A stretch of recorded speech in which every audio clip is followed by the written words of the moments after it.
All right, guys, what's going on? I hope you're doing good. I hope you're having a good weekend. Know I am. Been doing some yard work. Love working in the yard. And by the way, if you're new to the channel, welcome to Sweet Tea with Don B. As you can tell, I like sweet tea. Anyway, well, let's get in and talk about the Sebastian Rogers case here again. Yeah, the Sebastian Rogers case, man, it's definitely caused a lot of emotion, a lot of headlines, a lot of what ifs and finger pointing and mudslinging. But this video here, I just want to make this video here just to keep it real, just keeping it real, guys. You know, no news, no bombshell stuff coming out, breaking news, nothing like that. I know that there's stuff, I think it's probably some nut job. I don't know how or why some nut job would want to say that they've got Sebastian Rogers, but apparently some nut job out there must have said he has Sebastian Rogers. I don't know, why somebody would want to do that, not unless, they're, off in the head and just seeking attention, you know what I mean? And boy, there's a lot of seeking attention on YouTube, I can tell you that.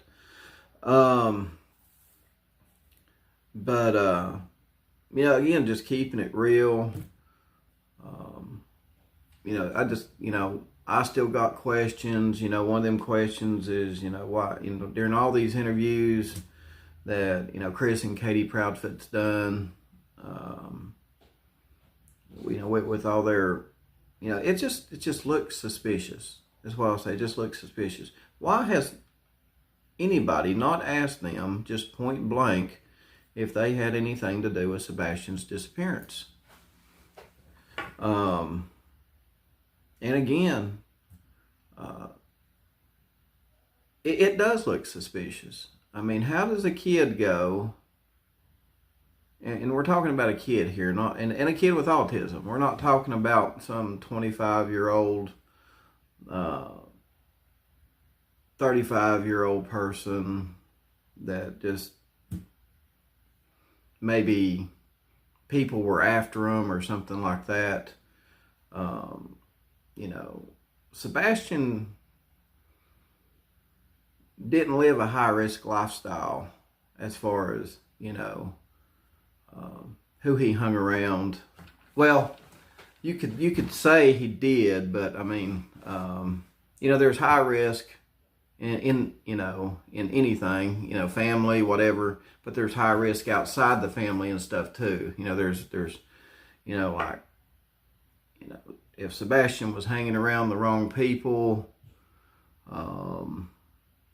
and maybe was involved in something illegal, and maybe them people didn't want him, that kind of stuff. But I don't think Sebastian was involved in something like that.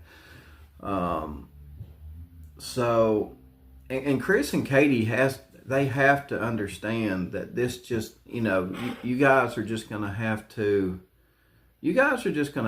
deal with the public being suspicious of you. Okay?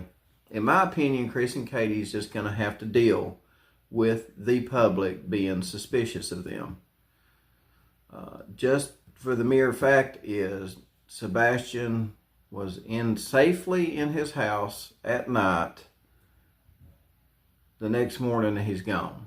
And like I said in one of my past videos, David Copperfield must have just came in and made him disappear. In the Summer Wells case, David Copperfield must have came into her home up there on 110 Ben Hill Road in Hawkins County and just made her disappear with everybody there. And in Sebastian Rogers' case, his mom was home. He was supposed to have been safe in his house. I mean,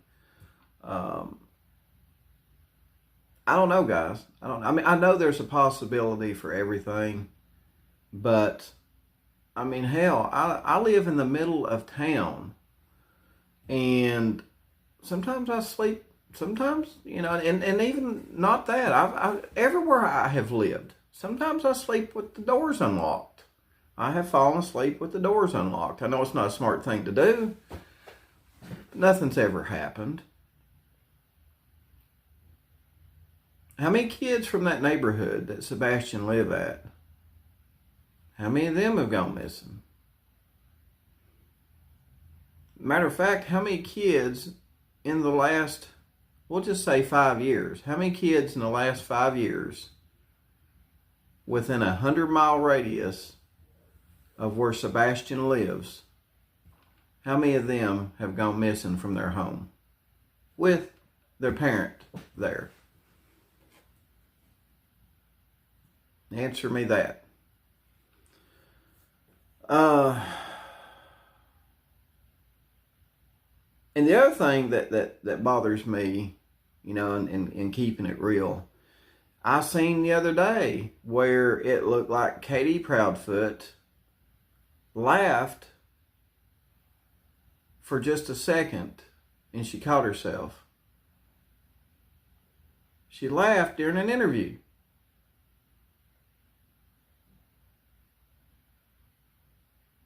Now, number one, if my kid was missing, I don't even know if I could do all these interviews with people. I'd be a damn wreck. I don't know if I could be channel hopping on YouTube and channel hopping on the TV, and I'd be a damn wreck. I'd be like, y'all just leave me the hell alone. Let me try to find, I'd maybe do one or two with the news, maybe one or two with social media. And then I'd be like, y'all just leave me the hell alone. Let me get with law enforcement. I tell you, I'd be up law enforcement's ass, not social media's, which is another strange thing here in keeping it real. I'd be up law enforcement's ass.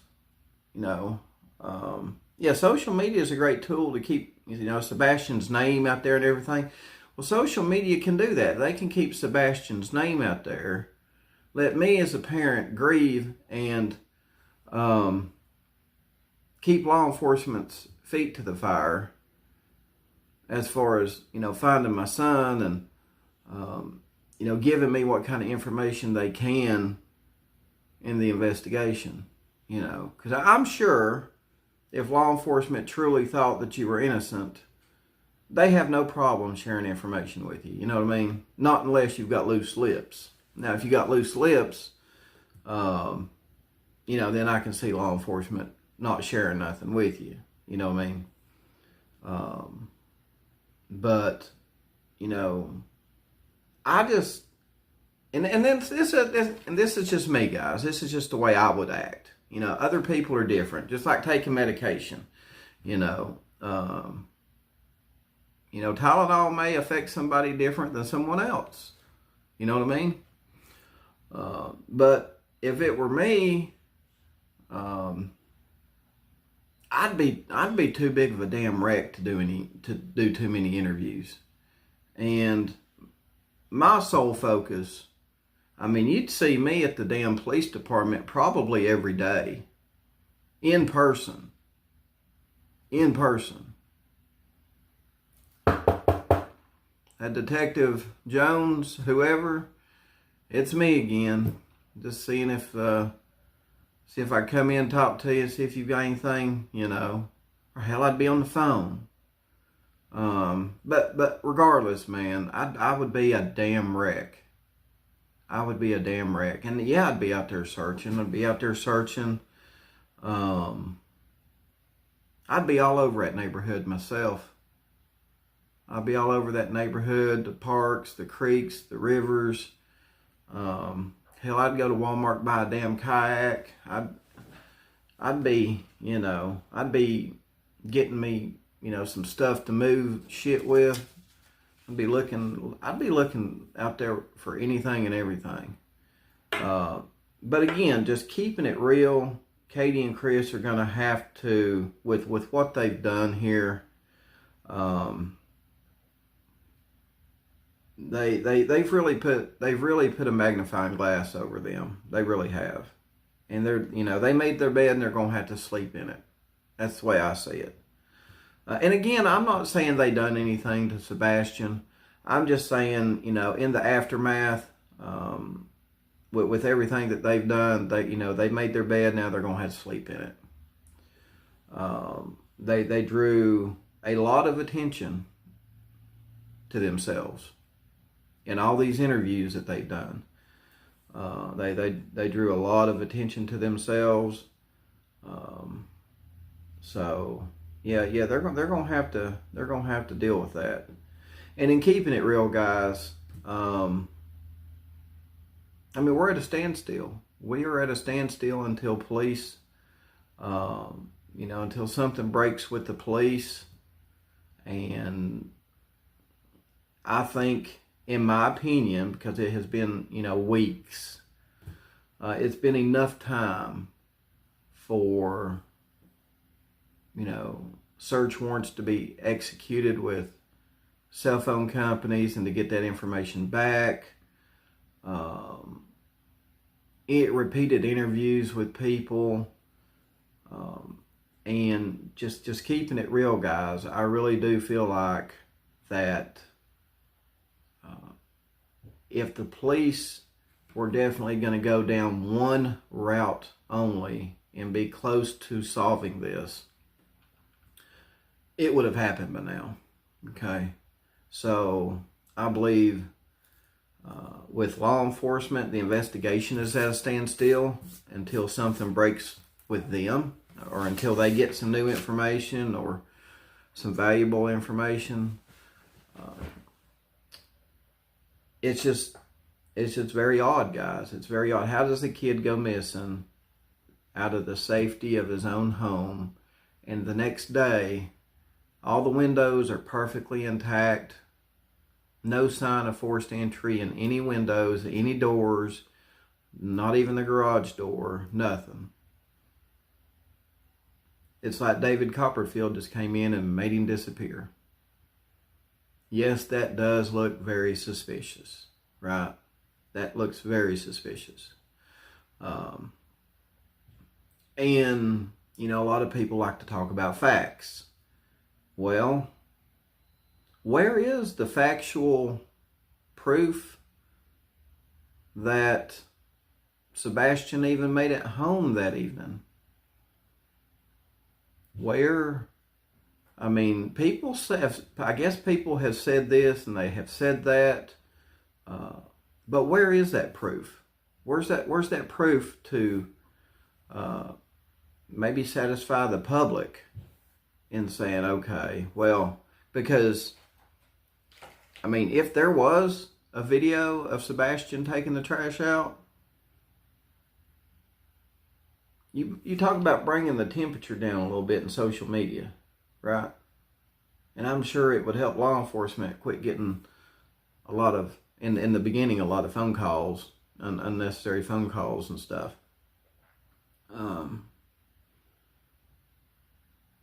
And the other thing too is, I think, in keeping it real with this investigation, I think this is all going to be played out through old-fashioned detective work with a mix of high-tech detective work. But I think it's mainly going to be old-fashioned detective work involving alibis. We've heard that, Chris Proudfoot passed his polygraph. Where's the proof? Where is the factual proof from law enforcement?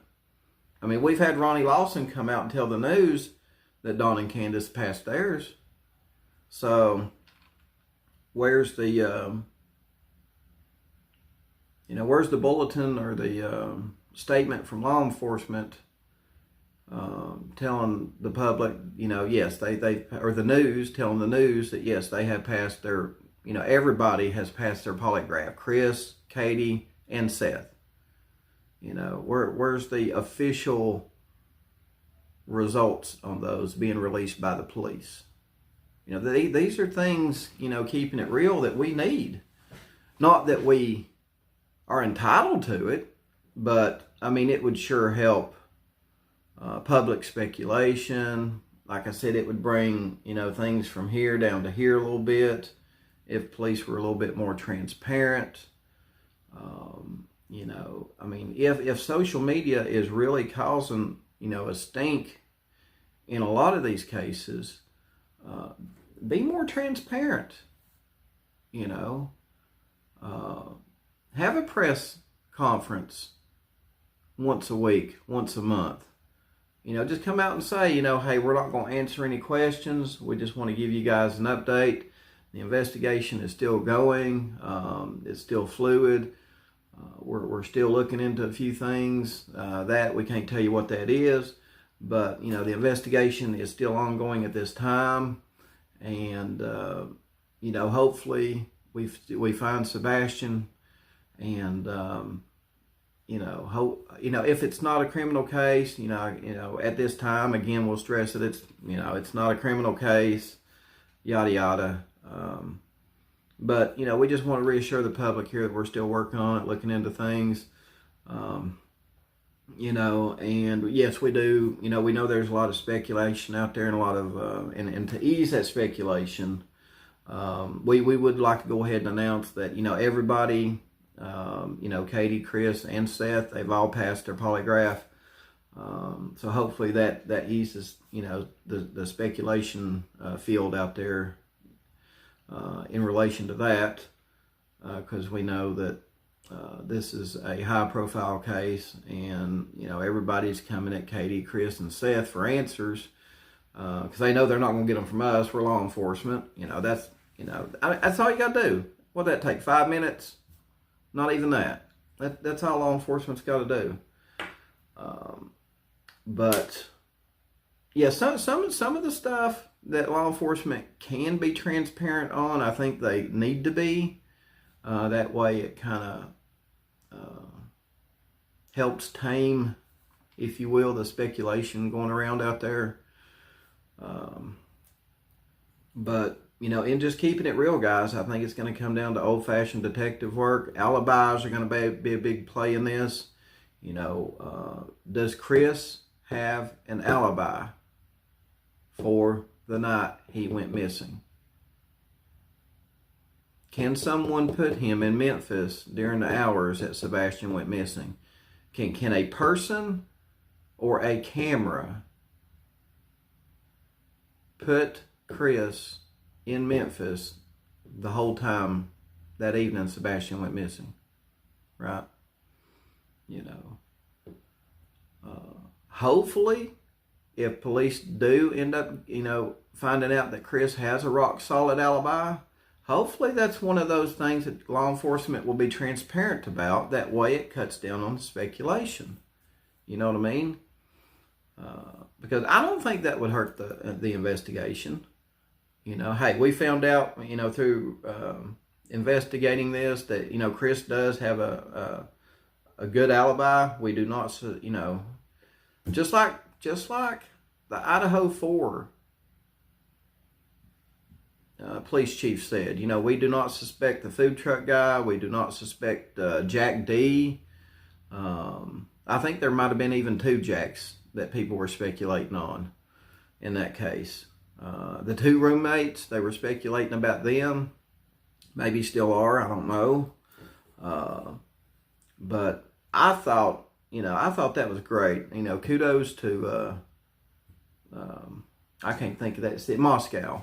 Kudos to Moscow for coming out and doing that. And I think it really helped out with the speculation after they done that. I really do. So anyway, guys, that's what I've got for you. Thanks for tuning in. Not really much here. No bombshell video, no breaking news video. Just a keeping it real video. I feel like this investigation on YouTube needs a keeping it real video to be put out. So that's what I'm doing. So let me know your thoughts and opinions. And again, I'm putting out a video every other day. So I will see you guys Monday. Y'all take care.